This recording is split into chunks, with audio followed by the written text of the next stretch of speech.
ఉదయకాలపు దేవుని ప్రత్యక్షత.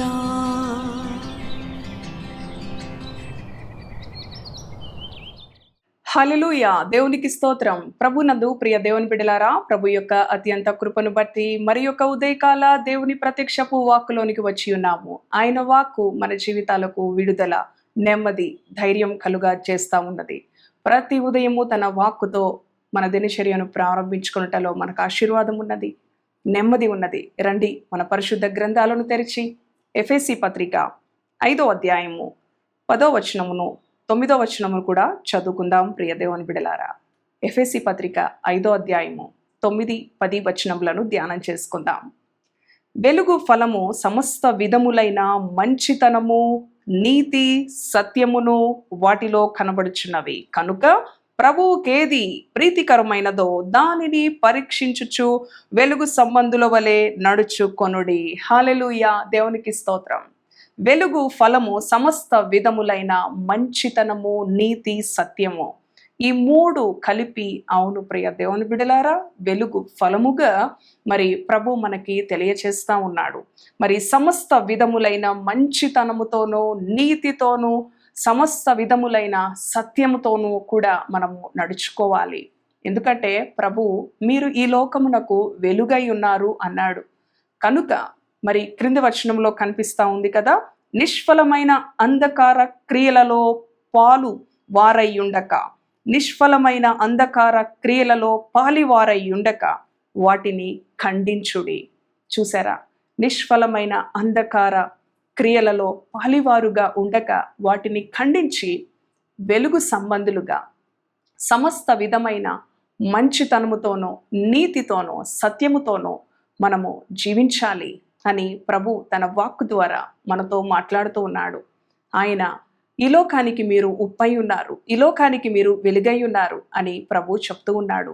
వెలుగు సంబంధులుగా మరి ఉప్పు అనగా మంచికి గుర్తు, ఒక మరి సంతోషానికి గుర్తు, రుచి కలిగిన అనుభవానికి గుర్తు ప్రియ దేవుని బిడ్డలారా. కనుక మరి ఈ విధంగా ప్రభు మనలను ఏర్పరచుకొని ఉన్నాడు. ఈ లోకానికి మనము మేలుకరంగా ఉండాలి, ఈ లోకానికి మనము దీవెనకరంగా ఉండాలి, ఈ లోకానికి మనము సహాయకరంగా ఉండాలి, ఈ లోకానికి మనము మార్గాన్ని చూపించేవారంగా, నిత్య మార్గాన్ని, నిత్య జీవాన్ని, అవును ప్రియ దేవుని బిడ్డలారా, చూపించేవారంగానే ఉండాలి. కానీ నిష్ఫలమైన చీకటి కార్యాల చేత మనము మరి ఉండకూడదు అని ప్రభు చెప్తూ ఉన్నాడు. సమస్త విధములైన మంచితనమును, అవును ప్రియ దేవుని బిడలారా, ఎల్లప్పుడూ కూడా మన మాటలు కృపాసహితముగా, రుచి కలిగినదిగా, ఉప్పు వేసినట్లుగా ఉండాలి అని పరిశుద్ధాత్మ దేవుడు తన వాక్యములో మనకి బోధిస్తూ ఉన్నాడు. మన జీవితాలు ఎక్కడ ఉన్నా, ఆఫీస్లో ఉన్నా, కాలేజీలో ఉన్నా, స్కూల్లో ఉన్నా, ఎక్కడున్నా, నీ బంధువుల మధ్య ఉన్నా, రోడ్డు మీద ఉన్నా, ఎక్కడున్నా మేలుకరంగా మన క్రియలు ఉండాలి. మనము మన యొక్క మంచితనము, నీతి, సత్యము ప్రభు అంగీకరించే విధంగా వెలుగు సంబంధుల వలె మనము జీవించినప్పుడు క్రీస్తుకు మాదిరిగా, క్రీస్తుని ఈ లోకానికి చూపించే వారంగా, మన క్రియల ద్వారా ప్రభువుని గణపరిచే వారంగా ఈ లోకములో, అవును ప్రియ దేవుని బిడలారా, ప్రకాశించే జ్యోతులుగా. మరి చూడండి, దానియేలు గ్రంథం 12వ అధ్యాయంలో ఉంటుంది, ఎవరు అనేకులను త్రిప్పుదోరో వారు ఆకాశంలో నక్షత్రముల వలె ప్రకాశించెదరు నిత్యము అని దేవుని వాక్యం తెలియచేస్తా ఉంది. నీ జీవితము, నీ కుటుంబము, నీకు కలిగిన సమస్తము కూడా అవును వెలుగుమయంగా ఉండాలి అనంటే సమస్త విధములైన మంచితనముతోనూ, నీతితోనూ, సత్యముతోనూ ఈ లోకానికి పాపమునకు, అవిధేయతకు, అపవిత్రతకు చోటివ్వక పరిశుద్ధత కలిగి జీవిస్తూ వెలుగు సంబంధుల వలె ప్రభువుకి మహిమను తీసుకొని వచ్చే విధంగా ఉండాలే. కానీ ప్రియ దేవుని బిడలారా, చదువుకున్నాం కదండి, కనుక ప్రభువుకి ఏది ప్రీతికరమో దానిని పరీక్షించి వెలుగు సంబంధుల వలె నడుచుకోవాలి. మన ప్రభువుకి ఏది ప్రీతికరం కదండి. తల్లిదండ్రులు తమ బిడ్డలకి ఏది ప్రీతికరమో దానిని అనుగ్రహిస్తారు. అలాగే బిడ్డలు కూడా తమ తల్లిదండ్రులకు ఏది ఇష్టమో మరి ఆ విధమైన అనుభవంలో నడుచుకోవడానికి ఇష్టపడుతూ ఉంటారు. అలాగే ఆకాశమునకును భూమికిని సర్వమునకును సృష్టికర్త అయిన మన పరలోకపు తండ్రికి ఏది ప్రీతికరమో దానిని పరీక్షించి వెలుగు సంబంధుల వలె నడుచుకొనుటలో ఆశీర్వాదం దాగి ఉన్నది. మన విడుదలకు, అవును ప్రియ దేవుని బిడలారా, దేవుని వాక్యానికి లోబడుటయే మన స్వస్థతకు, మన క్షేమముకు, మన కష్టములకు, మన నష్టములకు, మన కన్నీటికి పరిష్కారము దేవుని వాక్యమునకు లోబడుటయే.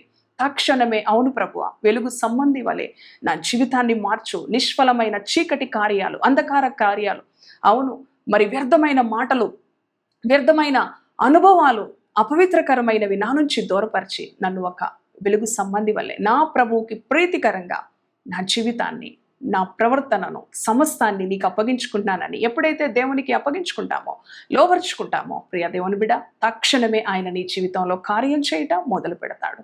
ఇటు మాటలు ప్రభు మన వినికిడిలో దీవించునుగాక. తలలు వంచండి.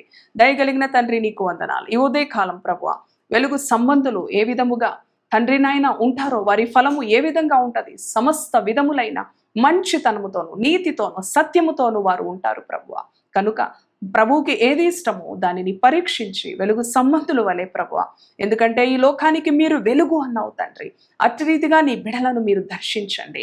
చీకటి కార్యాల్లో, వ్యర్థమైన దుష్ట కార్యాల్లో పాలు పొందేవారుగా, అపవిత్ర కార్యాల్లో, అపవిత్రకరమైన స్థలాల్లో నిలబడకుండా తండ్రి నాయన నీ బిడలు వెలుగు సంబంధులుగా పాపమును తండ్రి చోటివ్వక, దుష్టునికి చోటివ్వక, చీకటికి తావివ్వక ప్రభువా, తండ్రి నాయన నీ కొరకు నిత్యము ప్రకాశించే జ్యోతుల వలె, ఆకాశ మండలములో ఉన్న జ్యోతుల వలె నిన్ను ఘనపరిచే బిడ్డలుగా, నిన్ను మహింపరిచే బిడ్డలుగా వారిని ఆశీర్వదించండి. తద్వారా వారి జీవితంలో గొప్ప అద్భుతాలను, ఆశ్చర్యాలను వారు రుచించే విధంగా విజయవంతులుగా నీవు నిలబెడతావని గ్రహించిన వారే నీ వాక్యానికి లోబడే కృపతో నింపమని యేసు నామములో ప్రార్థిస్తున్నాను తండ్రి. ఆమేన్, ఆమేన్.